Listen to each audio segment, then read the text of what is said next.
तो आज आम आलोचना करवा +2 द्वितीय वर्षर लॉजिक समवर्तन व्यावर्तन जदि पॉलिटिकल साइंस किंबा इकोनॉमिक्स रो लॉन्ग क्वेश्चन पाइबा पई चाहूचंती ताहले आम प्लेलिस्ट को चेक करंतु सेठी सब प्रकार लॉन्ग क्वेश्चन किपरि लेखिबा बा लॉन्ग क्वेश्चन नोट सब प्रोवाइड कर दिया हेची। तो आज आमे देखिबा समवर्तन। समवर्तन काहाकू कुआ जाय ना समवर्तन हेउची एक प्रकार अव्यवहित अवरोहन मान जेउ अव्यवहित अवरोहन मान रे हेतु वाक्यर उद्देश्य पद को सिद्धांत रे विधेय पद रूपे एवं हेतु वाक्यर विधेय पद को सिद्धांत रो उद्देश्य पद रूपे व्यवहार करी हेतु वाक्य और सिद्धांत मध्य रे यथायथ संबंध स्थापन करबा को समवर्तन कुआ जाय। समवर्तन रो हेतु वाक्य को समवर्तनीय और सिद्धांत को समवर्तित कुआ जाय। एग्जांपल नहीं परिबा देखो समस्त कुआ कला अटे आ तर्क वाक्य एटा होची हेतु वाक्य तेणु समवर्तनीय। केतेक कला पक्षी कुआ अटे समवर्तित एटा होची सिद्धांत। देखो आ तर्क वाक्यर उद्देश्य पद आमर समवर्तित रे विधेय स्थान रे बसिची। आ तर्क वाक्यर विधेय पद समवर्तित रे उद्देश्य स्थान रे बसिची अर्थात स्थान परिवर्तन होईची। समवर्तनीय रो उद्देश्य पद समवर्तित रे विधेय होईची समवर्तनीय रो विधेय पद समवर्तित रे उद्देश्य पद हेईची। तापरे नेक्स्ट दिबा समवर्तन रो नियमावली देखिबा। समवर्तन रो नियमावली समवर्तन रो उद्देश्य समवर्तित रे विधेय हेबो और समवर्तनीय रो विधेय पद समवर्तित रे उद्देश्य पद हेबो। समवर्तनीय और समवर्तित उभयंकर गुण समान रहिबो अर्थात समवर्तनीय सदर्थक हेले समवर्तित सदर्थक हेबो एवं समवर्तनीय नंजर्थक हेले समवर्तित नंजर्थक हेबो।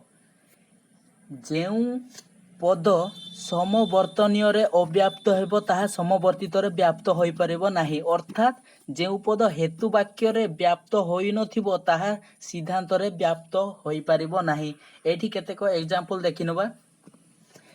हेतु वाक्य रे व्याप्त थिबा पद सिद्धांत रे व्याप्त होई परिबो। हेतु वाक्य रे व्याप्त थिबा पद सिद्धांत रे अव्याप्त मध्ये होई परिबो। हेतु वाक्य रे अव्याप्त थिबा पद सिद्धांत रे अव्याप्त होई परिबो किंतु हेतु वाक्य रे जेउ पद अव्याप्त ताहा सिद्धांत रे व्याप्त होई परिबो नाही मने रखिबो।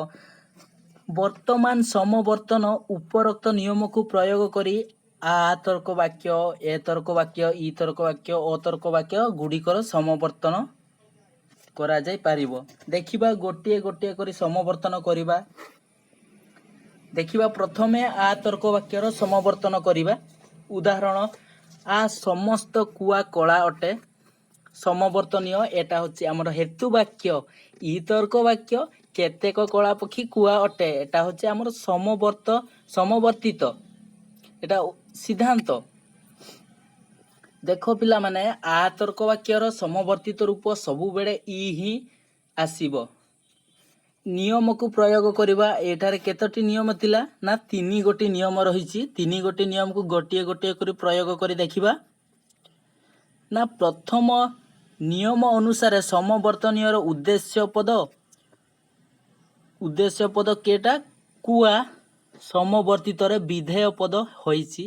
समवर्तित रे विधेय पद होईची देखि पारुथिबो। समवर्तनीय विधेय पद कला समवर्तनीय समवर्तित रे उद्देश्य पद होईची। एहा प्रथम नियम को स्वीकार करूची तेणु एहा प्रथम नियम को स्वीकार करूची। प्रथम नियम कोन थिला ना समवर्तनीय उद्देश्य पद समवर्तित रे विधेय हेबो और समवर्तनीय विधेय पद समवर्तित रे उद्देश्य हेबो। प्रथम नियम को तेणु स्वीकार कला। द्वितीय नियम को देखिबा। द्वितीय नियम अनुसार समवर्तनीय सामान्य सदर्थक होइथिबा समय रे समवर्तित विशेष सदर्थक होईची। उभय तर्क वाक्यर गुण सदर्थक होईची तेणु एहा द्वितीय नियम को स्वीकार करूची। देखो पिला माने गुण उभयंकर समान समवर्तनीय मध्य अटे समवर्तित मध्य अटे तेणु एमान दुईटा सारा सिद्धांत आ हेतु वाक्य दुईटा सारा हमर सदर्थक गुण समान रहिची तेणु द्वितीय नियम को मध्य स्वीकार करूची। तापरे तृतीय नियम को प्रयोग करी देखिबा। तृतीय नियम कौन रही ना जो पद समवर्तनीय रे अव्याप्त हेबो ताहा समवर्तित रे व्याप्त होई परिबो नाही।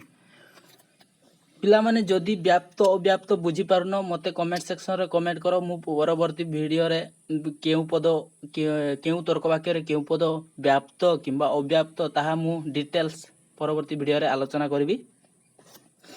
तो देखिबा तृतीय नियम को प्रयोग करी। तृतीय नियम अनुसार समवर्तनीय उद्देश्य पद समवर्तनीय उद्देश्य पद केउटा ना कुआ कुआ व्याप्त होय। आमे जानिछे समवर्तनीय कौन अच्छी ना आतर्क वाक्य उद्देश्य पद व्याप्त विधेय पद अव्याप्त। तेणु व्याप्त होई समवर्तित रे विधेय स्थान रे बसी अव्याप्त होइछि। विधेय मु कहिथिनी पिला माने जेउ पद सम हेतु वाक्य रे व्याप्त थिबो ताहा सिद्धांत रे अव्याप्त हेले मध्ये चलिबो। तापरे देखिबा सही परि समवर्तनीय विधेय पद आतर्क वाक्यर विधेय पद सबु बेले अव्याप्त होई समवर्तित रे उद्देश्य स्थान रे बसी अव्याप्त होइछि। तेणु तृतीय नियम को स्वीकार करुछि। देखो पिला माने ई तर्क वाक्यर उभय पद उद्देश्य किंबा विधेय पद अव्याप्त। तेणु आमे जानिथिले जे अव्याप्त थिले अव्याप्त होई परिबो किछि असुविधा नाही। अव्याप्त थिले अव्याप्त होई परिबो किछि असुविधा नाही। तापरे तेणु सिद्धांत रे कोन लिखिबा ना अतएव आतर्क वाक्यर समवर्तित रूप ई अटे। पिला माने परीक्षा रे एही परि भाबरे लॉन्ग क्वेश्चन आसीबो। समवर्तन किंबा व्यावर्तन रो गुटे निहाती भाबरे लॉन्ग क्वेश्चन आसीबो। एमिति भाबरे लेखिबो देखि नियंतु। एटा को स्क्रीनशॉट नहले नै जानतु। तापरे ए तर्क वाक्य को जिबा। कौनसी मनुष्य भीरु नुहंती समवर्तनीय एटा हेतु वाक्य। ए तर्क वाक्य ए पिला माने मने रखि तकबो। ए तर्क वाक्यर समवर्तित रूप होउची ए तर्क वाक्य। ए तर्क वाक्यर समवर्तित रूप ए तर्क वाक्य। कौनसी मनुष्य भीरु नुहंती समवर्तनीय कौनसी भीरु मनुष्य नुहंती समवर्तित। तेणु एही तर्क वाक्य मध्य समवर्तन करिबा सब नियम को प्रयोग करी देखिबा।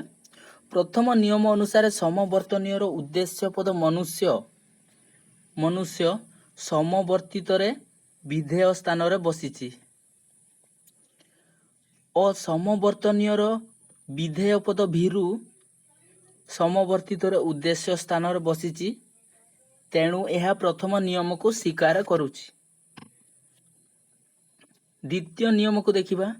द्वितीय नियम अनुसार समवर्तनीय एवं समवर्तित गुण नंजर्थक उभयंकर गुण नंजर्थक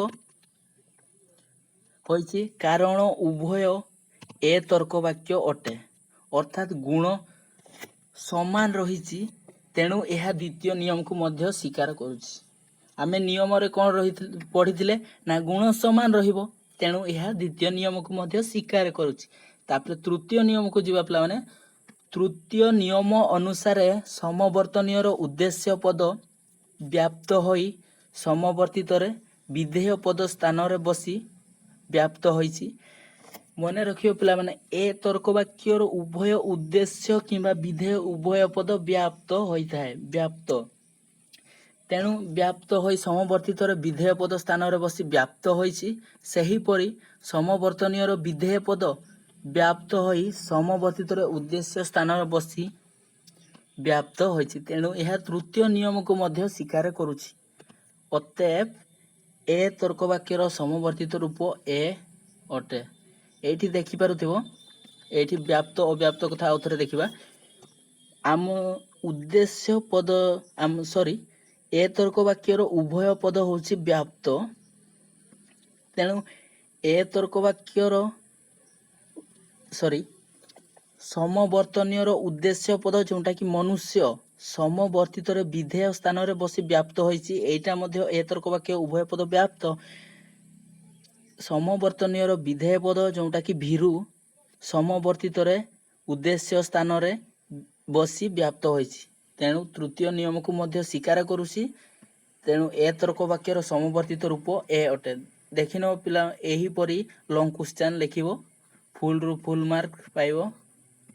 ଦେଖ ପିଲାମାନେ, ତାପରେ ଯିବା ଇ ତର୍କ ବାକ୍ୟ ସମବର୍ତ୍ତନ କିପରି କରିବା।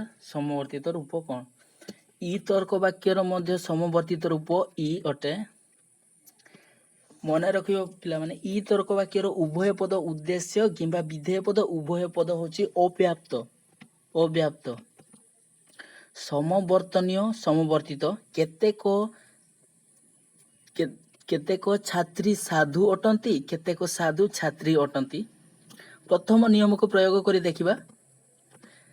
ନା, ପ୍ରଥମ ନିୟମ ଅନୁସାରେ ସମବର୍ତ୍ତନୀୟର ଉଦ୍ଦେଶ୍ୟ ପଦ ଛାତ୍ରୀ, ସମବର୍ତ୍ତିତର ବିଧେୟ ପଦ ହୋଇଛି ଓ ସମବର୍ତ୍ତନୀୟର ବିଧେୟ ପଦ ସାଧୁ, ସମବର୍ତ୍ତିତରେ ଉଦ୍ଦେଶ୍ୟ ପଦ ହୋଇଛି। ତେଣୁ ଏହା ପ୍ରଥମ ନିୟମକୁ ସ୍ୱୀକାର କରୁଛି।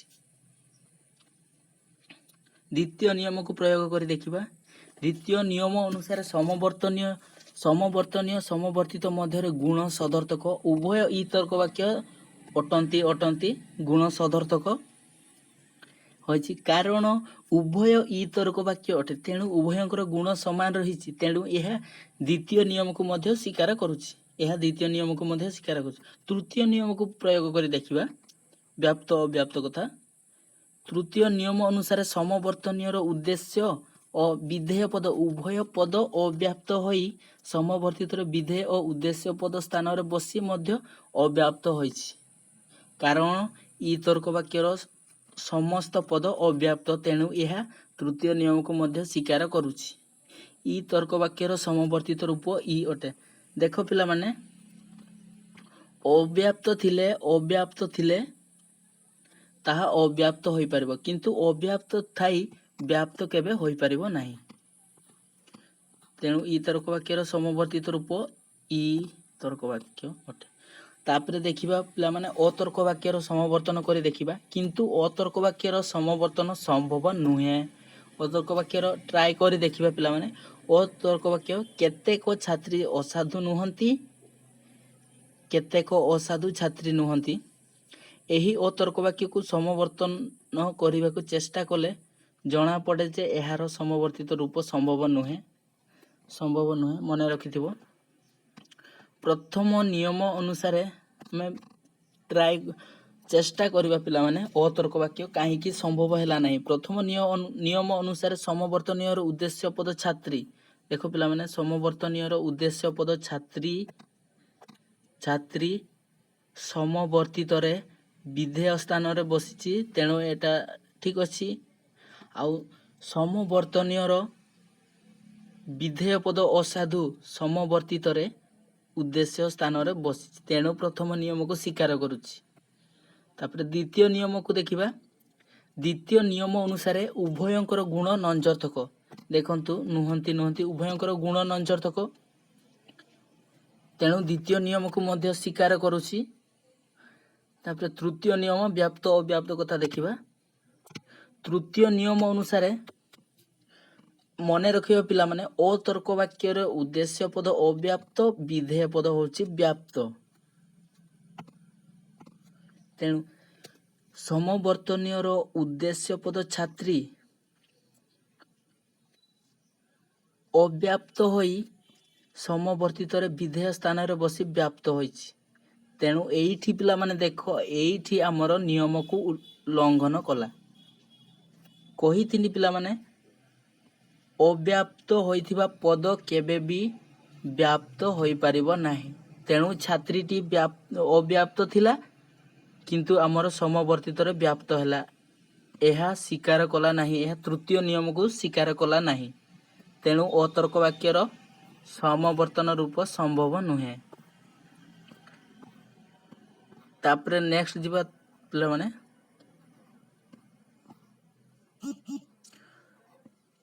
ଆମେ ସରଳ ସମବର୍ତ୍ତନ କାହାକୁ କହିବା, ଆଉ ଅସରଳ ସମବର୍ତ୍ତନ ବା ସୀମିତ ସମବର୍ତ୍ତନ କାହାକୁ କହିବା। ସମବର୍ତ୍ତନ ପ୍ରକାର ଭେଦ। ସମବର୍ତ୍ତନକୁ ଦୁଇ ଭାଗରେ ବିଭକ୍ତ କରାଯାଇଛି, ଯଥା ସରଳ ସମବର୍ତ୍ତନ ଆଉ ଗୋଟିଏ ହେଲା ସୀମିତ ବା ଅସରଳ ସମବର୍ତ୍ତନ। ସରଳ ସମବର୍ତ୍ତନ କାହାକୁ କହିବା ନା ଯେଉଁ ସମବର୍ତ୍ତନୀୟ ସମବର୍ତ୍ତିତ ମଧ୍ୟରେ ପରିମାଣ ସମାନ ରହିବ। ଅର୍ଥାତ୍ ଜାଣିଥିବ ସମବର୍ତ୍ତନୀୟ ଆଉ ସମବର୍ତ୍ତିତ ମାନେ ହେତୁବାକ୍ୟ ଆଉ ସିଦ୍ଧାନ୍ତ ପଦ ମଧ୍ୟରେ ପରିମାଣ ସମାନ ରହେ ତାହାକୁ ଆମେ ସରଳ ସମବର୍ତ୍ତନ କୁହାଯାଏ। ଏ ପ୍ରକାର ସମବର୍ତ୍ତନ ଏ ଓ ଏବଂ ଇ ତର୍କ ବାକ୍ୟରେ ହୋଇଥାଏ। କାହିଁକି ନା ଦେଖିବା କାରଣ ଏ ତର୍କ ବାକ୍ୟର ସମବର୍ତ୍ତିତ ରୂପ ଏ ଅଟେ, ତେଣୁ ପରିମାଣ ତ ସମାନ ରହିଲା। ଇ ତର୍କ ବାକ୍ୟର ସମବର୍ତ୍ତିତ ରୂପ ଇ ତର୍କ ବାକ୍ୟ ହୋଇଥାଏ। ଏ ଉଭୟ କ୍ଷେତ୍ରରେ ପରିମାଣ ସମାନ ରହିବ। କାହିଁକି ପିଲାମାନେ ଏ ତର୍କ ବାକ୍ୟର ସମବର୍ତ୍ତିତ ରୂପ ଏ ଅଟେ, ତେଣୁ ଏ ତର୍କ ବାକ୍ୟ ମଧ୍ୟ ପରିମାଣ ହେଉଛି କୌଣସି ଏ ତର୍କ ବାକ୍ୟର ପରିମାଣ ମଧ୍ୟ କୌଣସି, ତେଣୁ ଉଭୟଙ୍କର ପରିମାଣ ସମାନ ରହିଲା, ତେଣୁ ଏ ସରଳ ସମବର୍ତ୍ତନ କହିପାରିବା ତାକୁ। ତାପରେ ଦେଖିବା ଅସରଳ ସମବର୍ତ୍ତନ ବା ସୀମିତ ସମବର୍ତ୍ତନ କାହାକୁ କହିବା ନା ଯେଉଁ ସମବର୍ତ୍ତନରେ ସମବର୍ତ୍ତନୀୟ ଓ ସମବର୍ତ୍ତିତ ମଧ୍ୟରେ ପରିମାଣ ଅସମାନ ରହେ ତାହାକୁ ଅସରଳ ବା ସୀମିତ ସମବର୍ତ୍ତନ କୁହାଯାଏ। ପରିମାଣଟା ଅସମାନ ରହିଲେ ତାହାକୁ ଅସରଳ ବା ସୀମିତ ସମବର୍ତ୍ତନ କୁହାଯାଇଥାଏ। ଏହା କେଉଁଠାରେ ତାହାକୁ ଅସରଳ ବା ସୀମିତ ସମବର୍ତ୍ତନ କୁହାଯାଏ। ଏ ପ୍ରକାର ସମବର୍ତ୍ତନ ଆ ତର୍କ ବାକ୍ୟରେ ହୋଇଥାଏ। କାରଣ ପିଲାମାନେ ଆ ତର୍କ ବାକ୍ୟର ସମବର୍ତ୍ତିତ ରୂପ ହେଉଛି ଇ ତର୍କ ବାକ୍ୟ ଅଟେ, ତେଣୁ ଏଠାରେ ପରିମାଣ ଅସମାନ ରହିବ। ଆ ତର୍କ ବାକ୍ୟ ସମସ୍ତ ସାର୍ବିକ ରହିଲା ବେଳେ ଇ ତର୍କ ବାକ୍ୟ ଆଂଶିକ କେତେକ ଅଟେ। ଏକ୍ଜାମ୍ପଲ ଦେଖିପାରିବା, ଏଟା ସମସ୍ତ, ଏଟା କେତେକ, ଏଟା ସବୁକୁ ବୁଝେଇଲା ବେଳେ ଇ ତର୍କ ବାକ୍ୟ କେତେକକୁ ବୁଝାଇଲା, ତେଣୁ ପରିମାଣ ଅସମାନ ରହିଲା। ଏହାକୁ ଆମେ ଅସରଳ ସମବର୍ତ୍ତନ ବା ସୀମିତ ସମବର୍ତ୍ତନ ମଧ୍ୟ କହିପାରିବା। ତାପରେ ନେକ୍ସଟ ଯିବା ପିଲାମାନେ ବ୍ୟାବର୍ତ୍ତନ। ବ୍ୟାବର୍ତ୍ତନ ହେଉଛି ଏକ ପ୍ରକାର ଅବ୍ୟବହିତ ଅବରୋହଣମାନ। ଯେଉଁ ଅବ୍ୟବହିତ ଅବରୋହଣମାନରେ ହେତୁବାକ୍ୟର ଉଦ୍ଦେଶ୍ୟକୁ ସିଦ୍ଧାନ୍ତରେ ଉଦ୍ଦେଶ୍ୟ ରୂପେ ଏବଂ ହେତୁବାକ୍ୟର ବିଧେୟର ବିରୁଦ୍ଧ ପଦକୁ ସିଦ୍ଧାନ୍ତର ବିଧେୟ ରୂପେ ବ୍ୟବହାର କରି ହେତୁବାକ୍ୟ ସିଦ୍ଧାନ୍ତ ମଧ୍ୟରେ ଯଥାଯଥ ସମ୍ବନ୍ଧ ପ୍ରତିଷ୍ଠା କରିବାକୁ ବ୍ୟାବର୍ତ୍ତନ କୁହାଯାଏ। ଏଠି ଦେଖିବା ପିଲାମାନେ ବ୍ୟାବର୍ତ୍ତନର ହେତୁବାକ୍ୟକୁ ବ୍ୟାବର୍ତ୍ତନୀୟ ଓ ସିଦ୍ଧାନ୍ତକୁ ବ୍ୟାବର୍ତ୍ତିତ କୁହାଯାଏ। ବ୍ୟାବର୍ତ୍ତନର ନିୟମାବଳୀ ଦେଖିବା। ବ୍ୟାବର୍ତ୍ତନୀୟର ଉଦ୍ଦେଶ୍ୟ ପଦ ବ୍ୟାବର୍ତ୍ତିତରେ ଉଦ୍ଦେଶ୍ୟ ହିଁ ହେବ, ଉଦ୍ଦେଶ୍ୟ ପଦ ଥିଲେ ଉଦ୍ଦେଶ୍ୟ ହିଁ ହେବ ବ୍ୟାବର୍ତ୍ତିତରେ। ବ୍ୟାବର୍ତ୍ତନୀୟର ବିଧେୟର ବିରୁଦ୍ଧ ପଦ ବ୍ୟାବର୍ତ୍ତିତରେ ବିଧେୟ ପଦ ହେବ। ଏଠି ପିଲାମାନେ ସେମ୍ ରହିବ, ଖାଲି ବିଧେୟର ବିରୁଦ୍ଧ ପଦ ବ୍ୟାବର୍ତ୍ତିତରେ ବିଧେୟ ହେବ। ତାପରେ ଦ୍ୱିତୀୟ ନିୟମକୁ ଦେଖିବା ପିଲାମାନେ ବ୍ୟାବର୍ତ୍ତନୀୟ ଓ ବ୍ୟାବର୍ତ୍ତିତ ମଧ୍ୟରେ ଗୁଣ ଅସମାନ ରହିବ। ଆମେ ସମବର୍ତ୍ତନରେ ଦେଖିଥିଲେ ଗୁଣ ସମାନ ରହୁଥିଲା, କିନ୍ତୁ ଏଠାରେ ଗୁଣ ଅସମାନ ରହିବ। ଅର୍ଥାତ୍ ବ୍ୟାବର୍ତ୍ତନୀୟ ସଦର୍ଥକ ହେଲେ ବ୍ୟାବର୍ତ୍ତିତ ନଞ୍ଜର୍ଥକ ଏବଂ ବ୍ୟାବର୍ତ୍ତନୀୟ ନଞ୍ଜର୍ଥକ ହେଲେ ବ୍ୟାବର୍ତ୍ତିତ ସଦର୍ଥକ ହେବ। ତୃତୀୟ ନିୟମକୁ ଦେଖିବା ପିଲାମାନେ ବ୍ୟାବର୍ତ୍ତନୀୟ ଓ ବ୍ୟାବର୍ତ୍ତିତ ମଧ୍ୟରେ ପରିମାଣ ସମାନ ରହିବ। ଅର୍ଥାତ୍ ବ୍ୟାବର୍ତ୍ତନୀୟ ସାମାନ୍ୟ ହେଲେ ବ୍ୟାବର୍ତ୍ତିତ ସାମାନ୍ୟ ହେବ ଏବଂ ବ୍ୟାବର୍ତ୍ତନୀୟ ବିଶେଷ ହେଲେ ବ୍ୟାବର୍ତ୍ତିତ ବିଶେଷ। ଅର୍ଥାତ୍ ବ୍ୟାବର୍ତ୍ତନୀୟ ଓ ବ୍ୟାବର୍ତ୍ତିତ ମଧ୍ୟରେ ପରିମାଣ ଅସମାନ ରହିବ। ଧର ଆ ତର୍କ ବାକ୍ୟ ସମସ୍ତ କୁଆ କଳା ଅଟେ, ଏ ତର୍କ ବାକ୍ୟ କୌଣସି କୁଆ କଳା ନୁହେଁ। ଏଠାରେ ମଧ୍ୟ ଆମର ପରିମାଣଟି ସମାନ ରହିଲା, କାରଣ ଏଇଠି ମଧ୍ୟ ସମସ୍ତଙ୍କୁ ବୁଝାଇଛି, ଆ ତର୍କ ବାକ୍ୟରେ ମଧ୍ୟ ସମସ୍ତଙ୍କୁ ବୁଝାଇଛି। ତାପରେ ଦେଖିବା 4 ନମ୍ବର ଯେଉଁ ପଦ ସମବର୍ତ୍ତନୀୟରେ ଅବ୍ୟାପ୍ତ ତାହା ବ୍ୟାବର୍ତ୍ତିତରେ ବ୍ୟାପ୍ତ ହୋଇପାରିବ ନାହିଁ। ଆମର ପିଲାମାନେ ବ୍ୟାବର୍ତ୍ତନୀୟର ଅବ୍ୟାପ୍ତ ତାହା ବ୍ୟାବର୍ତ୍ତିତରେ ବ୍ୟାପ୍ତ ହୋଇପାରେ। ଆମେ ସମବର୍ତ୍ତନରେ ମଧ୍ୟ ସେଇ ସେମ୍ ନିୟମ ଥିଲା, ଯାହା ସମବର୍ତ୍ତନୀୟରେ ଅବ୍ୟାପ୍ତ ଥିଲା ତାହା ସମବର୍ତ୍ତିତରେ ବ୍ୟାପ୍ତ ହୋଇନଥିଲା। ଏଇଠି ମଧ୍ୟ ସେଇ ସେମ୍ ନିୟମ, ବ୍ୟାବର୍ତ୍ତନୀୟରେ ଅବ୍ୟାପ୍ତ ତାହା ବ୍ୟାବର୍ତ୍ତିତରେ ବ୍ୟାପ୍ତ ହୋଇପାରିବ ନାହିଁ। ଉପରୋକ୍ତ ନିୟମ ଗୁଡ଼ିକୁ ପ୍ରୟୋଗ କରି ବର୍ତ୍ତମାନ ଆ ଏ ଇ ଓ ତର୍କବାକ୍ୟର ବ୍ୟାବର୍ତ୍ତିତ ରୂପ ନିର୍ଦ୍ଧାରଣ କରିବା। ଦେଖିବା ପିଲାମାନେ ରୂପ ନିର୍ଦ୍ଧାରଣ କରି ଆ ତର୍କବାକ୍ୟର ଆମେ ବ୍ୟାବର୍ତ୍ତିତ ରୂପ ନିର୍ଦ୍ଧାରଣ କରିବା। ସମସ୍ତ ମନୁଷ୍ୟ ମରଣଶୀଳ ଅଟନ୍ତି। ଏଟା ଆମର ବ୍ୟାବର୍ତ୍ତନୀୟ ହେତୁ ବାକ୍ୟକୁ ବ୍ୟାବର୍ତ୍ତନୀୟ କହିଥାଉ। କୌଣସି ମନୁଷ୍ୟ ଅମରଣଶୀଳ ନୁହନ୍ତି। ଦେଖ ପିଲାମାନେ ମରଣଶୀଳର ବିରୁଦ୍ଧ ପଦ ବିଧେୟ ସ୍ଥାନରେ ବ୍ୟାବର୍ତ୍ତିତରେ ବିଧେୟ ସ୍ଥାନରେ ବସିଛି। ପ୍ରଥମ ନିୟମକୁ ପ୍ରୟୋଗ କରି ଦେଖିବା। ପ୍ରଥମ ନିୟମ ଅନୁସାରେ ବ୍ୟାବର୍ତ୍ତନୀୟର ଉଦ୍ଦେଶ୍ୟ ପଦ ମନୁଷ୍ୟ ବ୍ୟାବର୍ତ୍ତିତରେ ଉଦ୍ଦେଶ୍ୟ ପଦ ହୋଇଛି। ପ୍ରଥମ ନିୟମ ଅନୁସାରେ ବ୍ୟାବର୍ତ୍ତନୀୟର ଉଦ୍ଦେଶ୍ୟ ପଦ ମନୁଷ୍ୟ, ବ୍ୟାବର୍ତ୍ତିତରେ ମଧ୍ୟ ମନୁଷ୍ୟ ଉଦ୍ଦେଶ୍ୟ ପଦରେ ବସିଛି। ବ୍ୟାବର୍ତ୍ତନୀୟର ବିଧେୟ ପଦର ବିରୁଦ୍ଧ ପଦ ମଣିଷର ବିରୁଦ୍ଧ ପଦ ବ୍ୟାବର୍ତ୍ତିତରେ ବିଧେୟ ପଦ ହୋଇଛି। ଏଇଠି ଦେଖିପାରୁଥିବ ମଣିଷର ବିରୁଦ୍ଧ ପଦ ଅମଣିଷ ବିଧେୟ ସ୍ଥାନରେ ବ୍ୟାବର୍ତ୍ତିତରେ ବସିଛି। ତେଣୁ ଏହା ପ୍ରଥମ ନିୟମକୁ ସ୍ୱୀକାର କରୁଛି। ଦ୍ୱିତୀୟ ନିୟମ ଅନୁସାରେ ବ୍ୟାବର୍ତ୍ତନୀୟର ଗୁଣ ସଦର୍ଥକ ହୋଇଥିବା ବେଳେ ବ୍ୟାବର୍ତ୍ତିତର ଗୁଣ ନଂଜର୍ଥକ ହୋଇଛି। ତେଣୁ ଏଠାରେ ଗୁଣ ଭିନ୍ନ ଅଟେ। ତେଣୁ ଏହା ଦ୍ୱିତୀୟ ନିୟମକୁ ସ୍ୱୀକାର କରୁଛି। ଆମେ ଦେଖିଥିଲେ ପିଲାମାନେ ଗୁଣ ଏଠାରେ ଭିନ୍ନ ରହିବ। ବ୍ୟାବର୍ତ୍ତନୀୟ ଅର୍ଥାତ୍ ଏଇଠି ଦେଖ ଗୁଣ ଆମର ଭିନ୍ନ ରହିବ। ଗୁଣ ଆମର ଭିନ୍ନ ରହିବ। ତେଣୁ ଏହା ଦ୍ୱିତୀୟ ନିୟମକୁ ମଧ୍ୟ ସ୍ୱୀକାର କରୁଛି। ତୃତୀୟ ନିୟମକୁ ଦେଖିବା। ତୃତୀୟ ନିୟମ ଅନୁସାରେ ବ୍ୟାବର୍ତ୍ତନୀୟ ସାମାନ୍ୟ ହୋଇଥିବା ବେଳେ ବ୍ୟାବର୍ତ୍ତିତ ମଧ୍ୟ ସାମାନ୍ୟ ହୋଇଛି। ଅର୍ଥାତ୍ ପରିମାଣ ସମାନ ଅଟେ। ତେଣୁ ଏହା ତୃତୀୟ ନିୟମକୁ ସ୍ୱୀକାର କରୁଛି। ଅର୍ଥାତ୍ ଉଭୟ ତର୍କ ବାକ୍ୟ ସାମାନ୍ୟ ହୋଇଛି।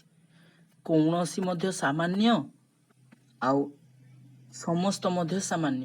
ଏଇଟା ମଧ୍ୟ ସବୁକୁ ସୂଚାଉଛି। ଏ ତର୍କ ବାକ୍ୟ ମଧ୍ୟ ସବୁକୁ ସୂଚାଉଛି। ତେଣୁ ଉଭୟ ତର୍କ ବାକ୍ୟ ପରିମାଣ ସମାନ।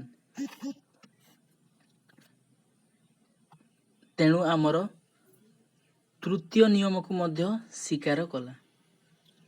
ତାପରେ ଦେଖିବା ପିଲାମାନେ ଚତୁର୍ଥ ନିୟମକୁ ପ୍ରୟୋଗ କରି ଦେଖିବା ପିଲାମାନେ। ଚତୁର୍ଥ ନିୟମ ଅନୁସାରେ ବ୍ୟାବର୍ତ୍ତନୀୟର ବିଧେୟ ପଦ ଅବ୍ୟାପ୍ତ ହୋଇ ବ୍ୟାବର୍ତ୍ତନୀୟର କେଉଁ ପଦ ଅଛି ନା ଆ ତର୍କ ବାକ୍ୟ ବ୍ୟାବର୍ତ୍ତନୀୟର ବିଧେୟ ପଦ ବ୍ୟାବର୍ତ୍ତନୀୟର ବିଧେୟ ପଦ କେଉଁଟା ନା ମରଣଶୀଳ ହେଉଛି ବ୍ୟାବର୍ତ୍ତନୀୟର ବିଧେୟ ପଦ। ଆ ତର୍କ ବାକ୍ୟରେ ଜାଣିଥିବ ପିଲାମାନେ ଉଦ୍ଦେଶ୍ୟ ପଦ ହେଉଛି ବ୍ୟାପ୍ତ, ବିଧେୟ ପଦ ହେଉଛି ଅବ୍ୟାପ୍ତ। ବିଧେୟ ପଦ ଅବ୍ୟାପ୍ତ ଅଟେ। ସେହି ପଦଟି ବ୍ୟାବର୍ତ୍ତିତର ବିଧେୟ ସ୍ଥାନରେ ବସି ବ୍ୟାପ୍ତ ହୋଇଛି। ଅବ୍ୟାପ୍ତ ଥିଲା ପିଲାମାନେ ବିଧେୟ ସ୍ଥାନରେ ବସି ବ୍ୟାପ୍ତ ହୋଇଛି। ମାତ୍ର ସେହି ପଦ ରୂପେ ବ୍ୟାପ୍ତ ନ ହୋଇ ତାହାର ବିରୁଦ୍ଧ ପଦ ରୂପେ ବ୍ୟାପ୍ତ ହୋଇଛି। ତେଣୁ ଏହା ନିୟମ ଲଙ୍ଘନ କରୁନାହିଁ। ଦେଖ ପିଲାମାନେ ସେହି ପଦ ରୂପେ ବ୍ୟାପ୍ତ ନ ହୋଇ ଦେଖ ପିଲାମାନେ ଏଠାରେ ଆମର ମରଣଶୀଳ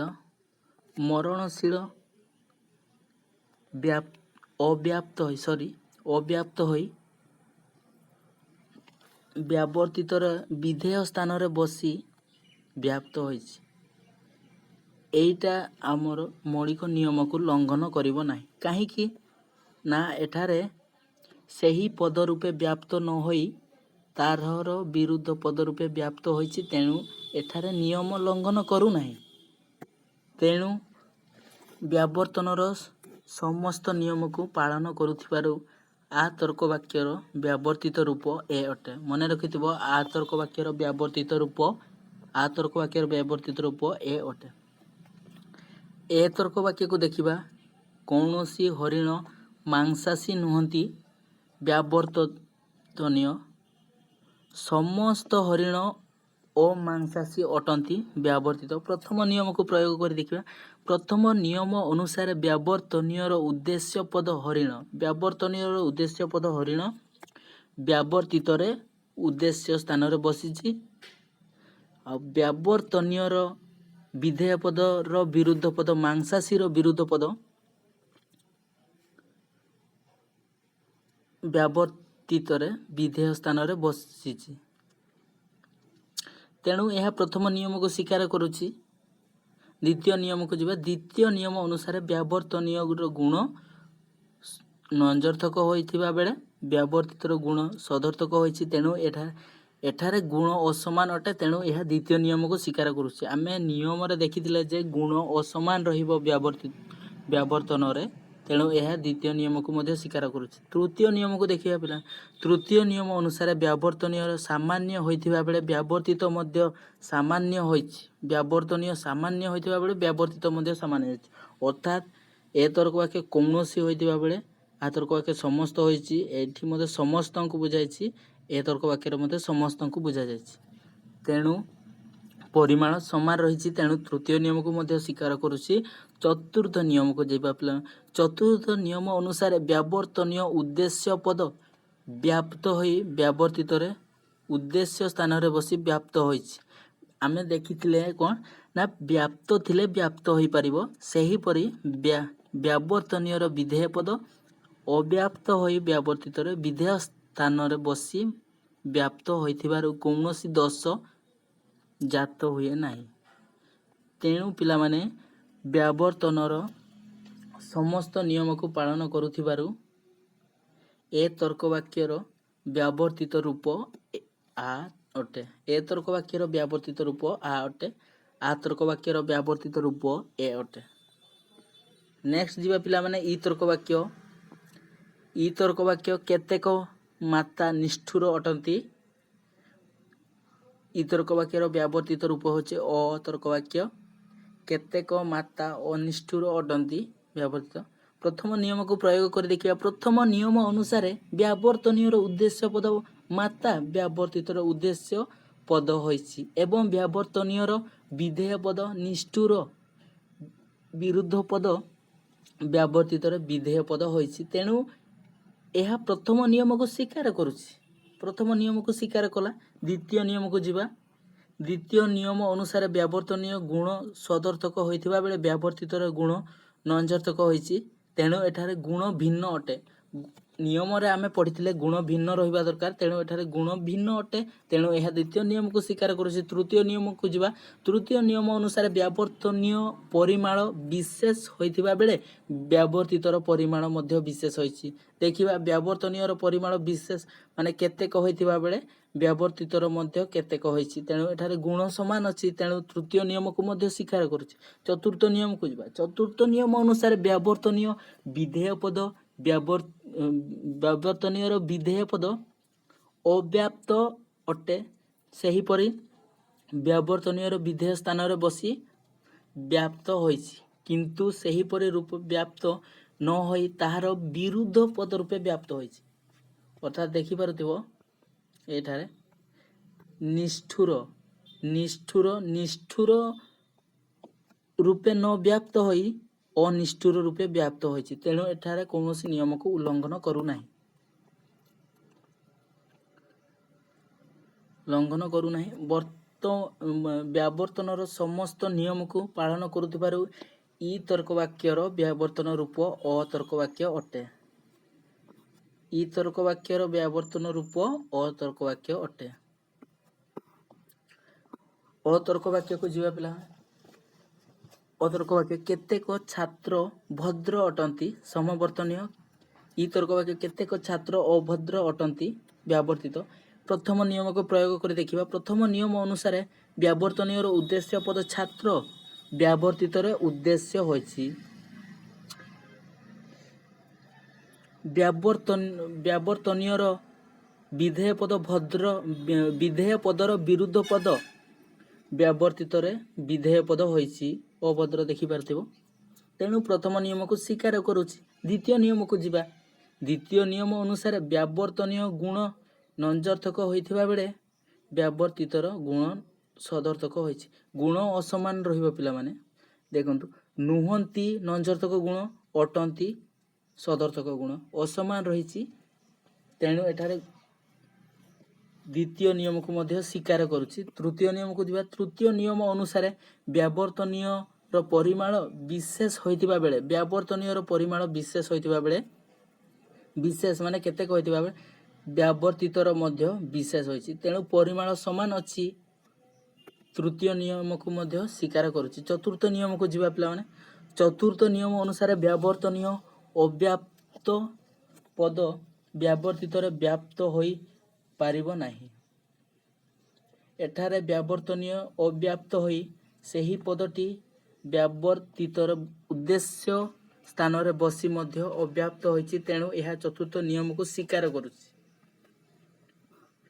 व्यावर्तनीय समस्त नियम को पालन करुथिबारु अतर्क वाक्यर व्यावर्तित रूप ई अटे। अतर्क वाक्यर व्यावर्तित रूप ई अटे।